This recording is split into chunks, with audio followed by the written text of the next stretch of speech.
Pansin mo rin ba ang mabagal na sistema sa ating bansa? Tila kairami ng problemang hinaharap ng bawat isa. Tuluyan nga bang lugmok na sa kahirapan ng ating bansa? Ilan lamang yan sa mga katanungan na pilit nating hinaanapan ng sagot, ngunit hanggang ngayon ay wala pa rin. Ako nga pala si Lito, isang ulirang ama na naghahanap buhay para sa aking pamilya. Hindi ako nagkahangad ng yaman. Pagkus, ang nais ko ay maaraos ang aking pamilya sa pang-araw-araw naming pangangailangan. Ako naman si Maring, isang ulirang ina sa aking asawa at anak. Hindi man ako nakapagtapos ng aking pag-aaral, laking pasasalamat ko at may anak akong porsigido para makapagtapos at matulungan kaming makaahon sa kahirapan. Ako'y isang simpleng ina lamang na nagbibenta ng gulay na maaaring ipandagdag sa araw-araw naming gastusin. Ako si Angel, na maging mahirap, ngunit may malaking pangarap. Ano't anumang pagsubok, ay hindi ako susuko.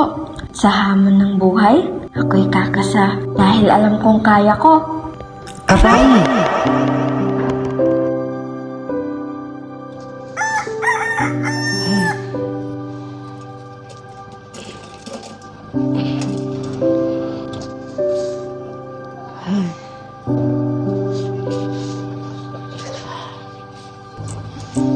Pagod, pagbasa mo ng dyaryo.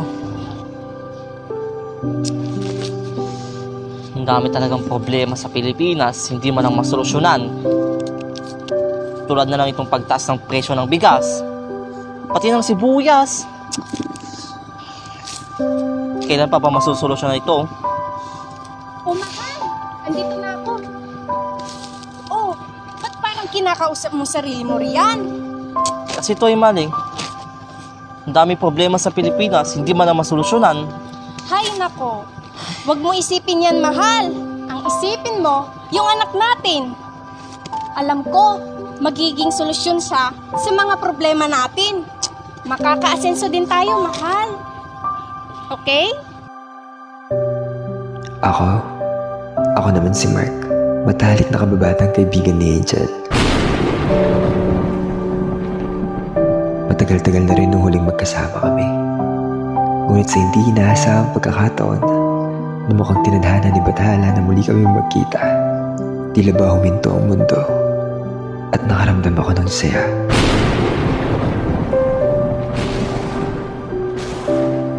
Jel, kumusta ka na? Tagal na natin hindi nagkita. Eto, okay lang. Napakahirap ng buhay. Pero kinakaya pa rin. Sila, tita, tito, kamusta? Ayun, okay lang din. Si tatay, buhay pa rin yung junk shop niya hanggang ngayon. Pero parang hindi pa rin sapat. Ikaw? Ito, okay lang. Pero may problema. Sila mama at papa kasi nagtayo ng business. Pero hindi pa enough yung knowledge. Kaya yun, lagi nalulugi. Oh, Daddy! Ano na naman bang nangyari dito? Tignan mo, stress na ako. Problema na naman tong business na to. Diyos ko naman, wala na tayong pera. Ayan ang stress na stress. San ka kasi pupunta kaya hindi mo alam ang nangyayari dito. Ay, Diyos ko, Daddy! Ano na naman nakatiin ko yung sarili ko?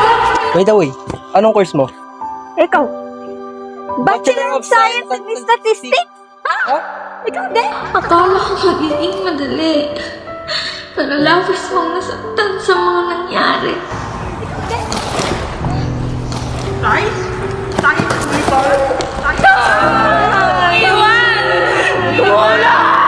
Hindi naging hadlang ang mga problema upang ako hindi magtagumpay.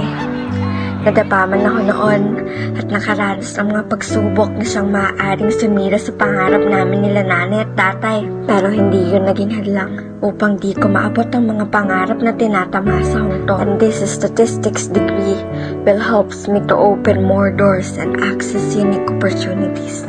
And I can truly say that through this course, the Bachelor of Science in Statistics, I am able to serve not only for my nana and for the other people, but also in this country.